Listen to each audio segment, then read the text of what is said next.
tuning in. Really do appreciate each and every last one of you all for tuning in to the nation. Just want to be able to talk to you all about the.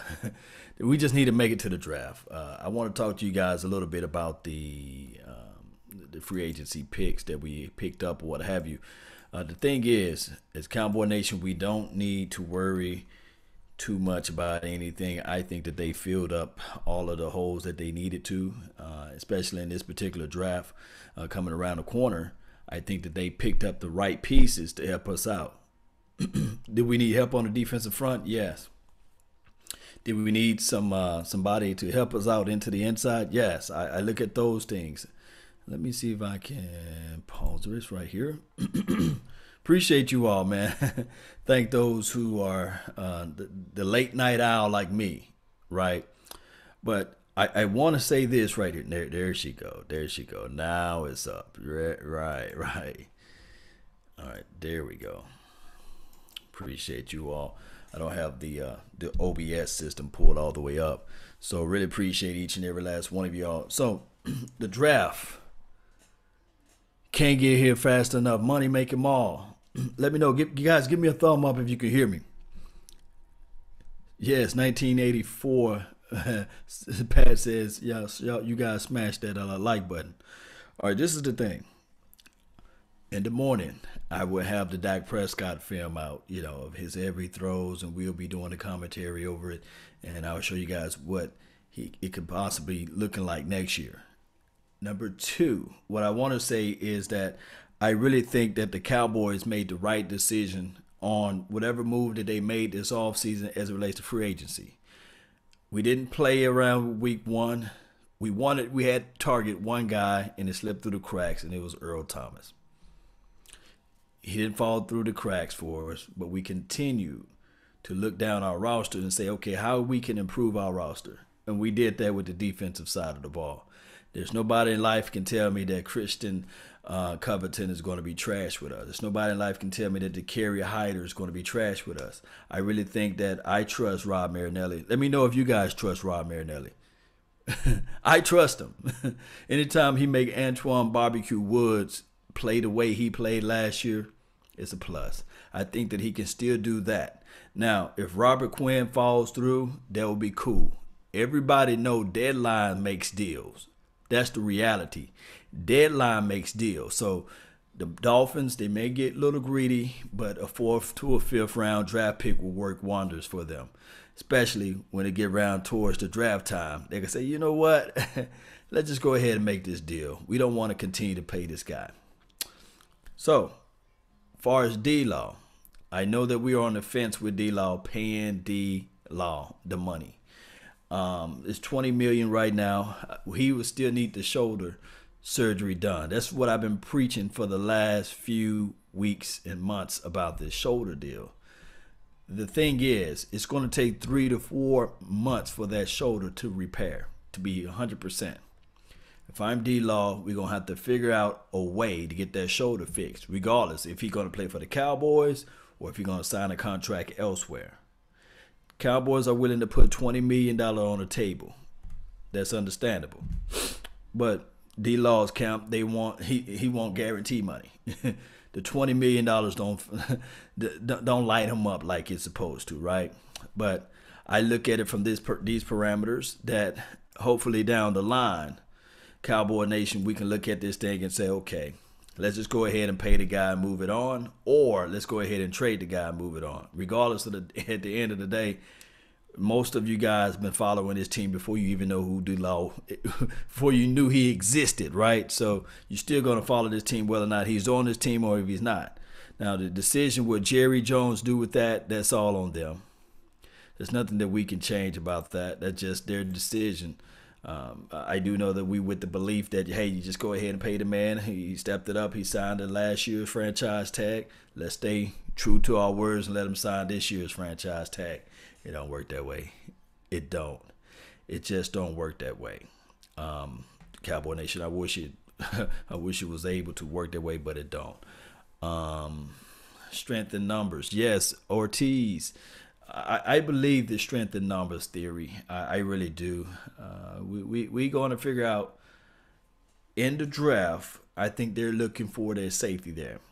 So let's not fall too much in love with the Georgia Ilokas of the world. Let's not fall too much in love with the Eric Berries of the world. Let's not fall too much love in whoever we Trey Boston, whoever we may bring in. Yes, I mother believe you bring in a veteran safety to help this team out, but they might be going with another angle. So my thing is, whatever angle they choose to go with, even if it's not to our likings, still going to have to draft the safety, right? So then maybe they focus point on 58 pick. So that's how I'm looking at it. How we be crazy crunk if they get a Warren Thornhill, or if they get a Jonathan Abrams, or if they get the rap kid. We'll be crazy, or the what's the kid Chauncey. So all we got to do is sit back and relax. Virginia Finals, appreciate you, man. Thank you for tuning into the nation. Joseph, Nina, appreciate you, man. All you guys, man. I really love you guys for tuning in, especially at this time of the hour. How much do you think the Cowboys should re-sign D-Law for? I said this on my Instagram. It's somewhere in between. You will have to look at it from this aspect. Let's look at it. All right. Trey Flowers got, what, 16, 17 million, right? Trey Flowers never had over 11 sacks in one season, I believe. Khalil Mack got about, how many, man? 22 to 23 million. So it's somewhere in between Trey Flowers and Khalil Mack's money. But if I'm D Law's camp and I'm D Law's agent, if I'm D Law's whoever guy that draws up the books, I'm going to tell him, look, man, you deserve to get Khalil Mack money. Want to know why? Because you created pressure. You had 21 tackles for loss. You had the ability to be the leader and the wrecking force of this team. And in the last 2 years, you have more sacks than he do. So if I'm trying to get that 6 and 7%, remember these agents get 6 or 7%. They're not going to shoot their self in the foot. They're not going to do that. They're going to look at it from this aspect and say, you know what, my client deserves to have Khalil Mack's money. 141 million, 90 million guaranteed. Take it or leave it. and that's just how it goes. I wish I can say it otherwise, but it's just how it goes. Nicola says, if we can only sign 3, who should we keep? D-Law, Dak, Zeke, or Byram? That's a good question. And I have to say this. You look at these things like commodities, right? You look at these players like commodities. Although it's trash. It's crass to think that way, to look at players like cars. When your car have a wreck and your car have a ding or a leak in an oil pan, that value of that car diminish. The same rate of return, you will never get that. Football players, they diminish each and every year. Outside of the quarterback, believe it or not. The quarterback lifespan is a longer lifespan than any other grouping outside of the offensive line and the cornerback. Out of that 3, I know it's a long-winded conversation, but who's been injured the longest? Who's been hurt the longest? So you're going to have to wrap around that. And what would be the highest trade value you can get from said player? Those are things that analysts are going to do. Those are things that people that make more money than you and I think about. That's what they're going to do. They're going to craft up the numbers and they're going to say, okay, this is where we should go in this particular, these parameters, So that's just how it goes. It's crazy. The odd man out may be D-Law or it may be Byron Jones, unfortunately. I wish I can say it otherwise, but Ezekiel Elliott, they already look.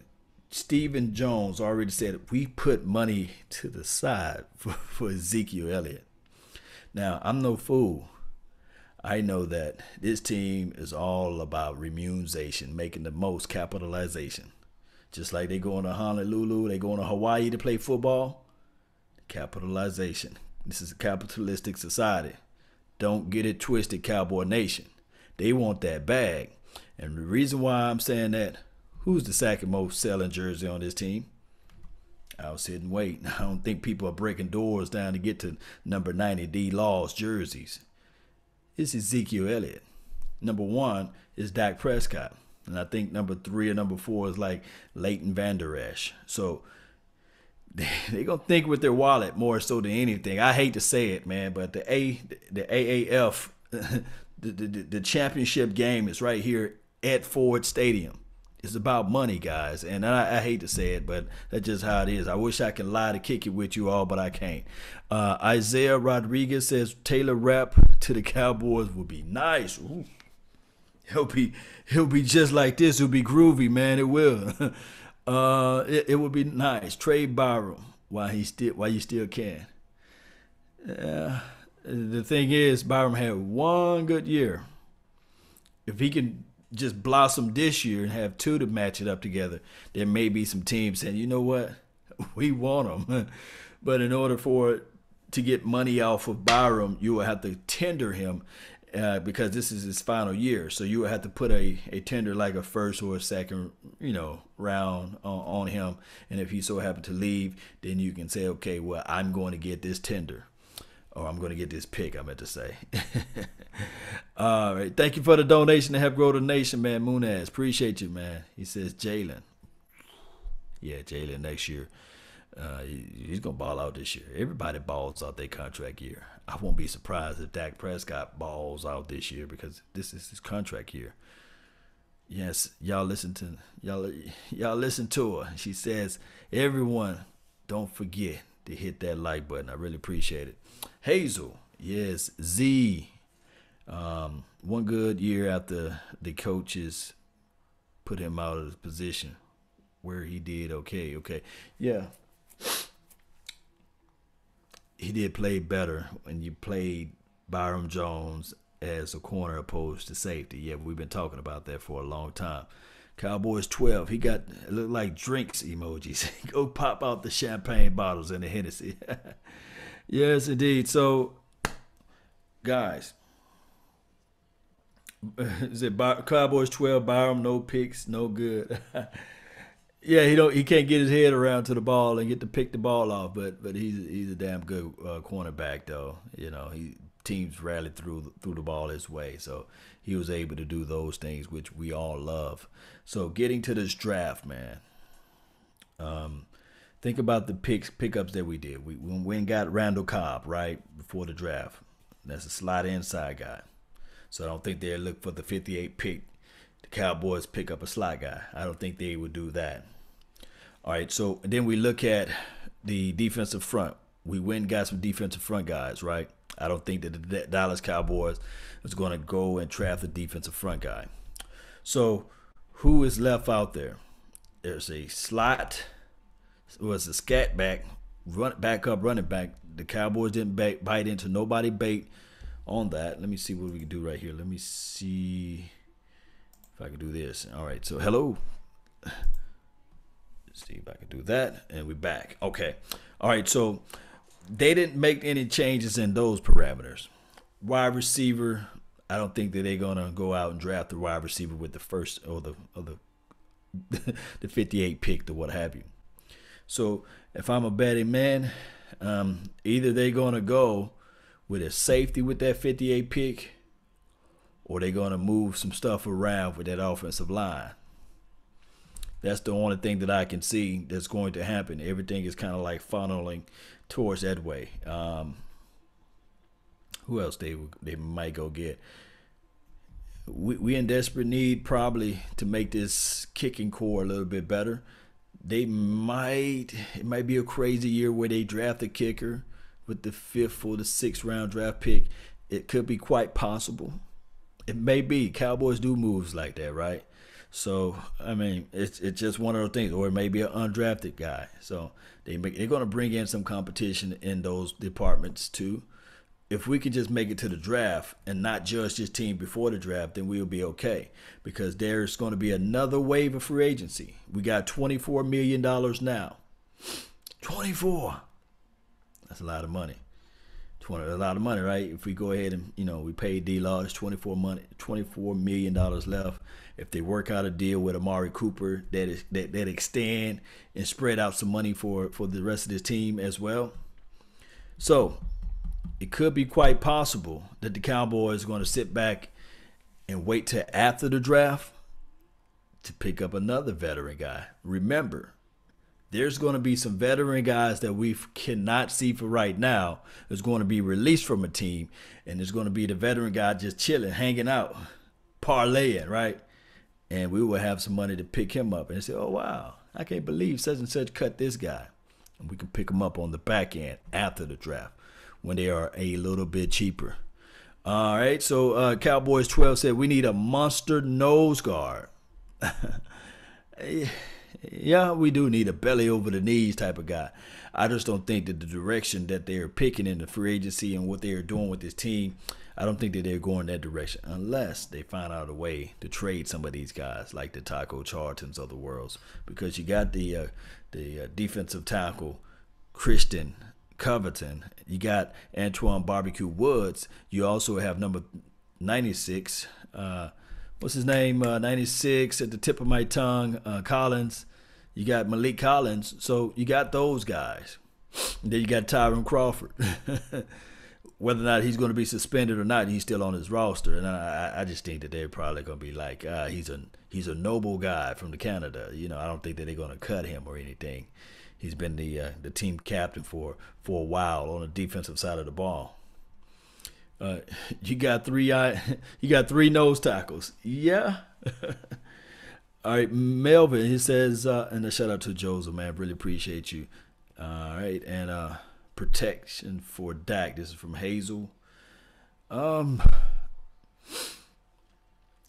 Cowboys will have a lot of protection if they do what we tell them to do, right? Move La'el Collins' big butt back inside. But they're not going to do it. They're not going to move on La'el. The news on Robert Quinn is like I said, the deadline makes deals. Deadline makes deals. And if the Cowboys can just wait, and if the Dolphins can wait till that time come, then things can happen in those parameters.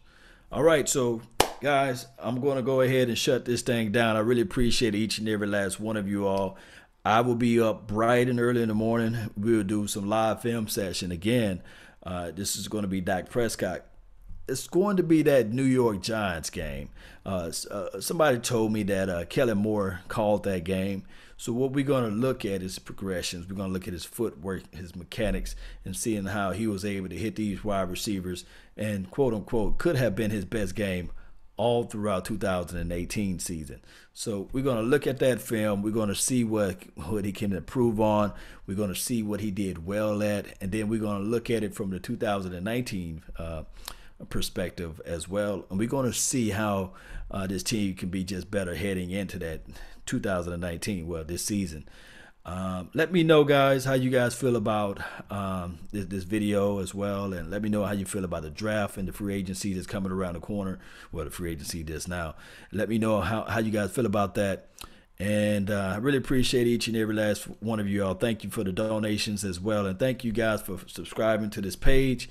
It's always a plus. And don't forget, hit that notification button. Share. There's your share button on here.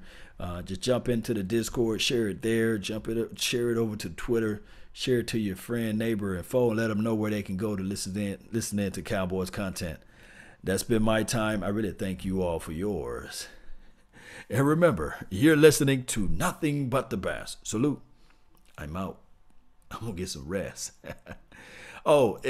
I watched that movie, This Is Us, or This Us. That's the movie I saw last night. Well, it was technically last night. Well, a few hours ago. I'm going to put it down as maybe a Redbox special or Netflix special. Wait for it to come on Blu-ray or DVD. Don't spend your money. Don't go to it. It's not like Get Out. Peace.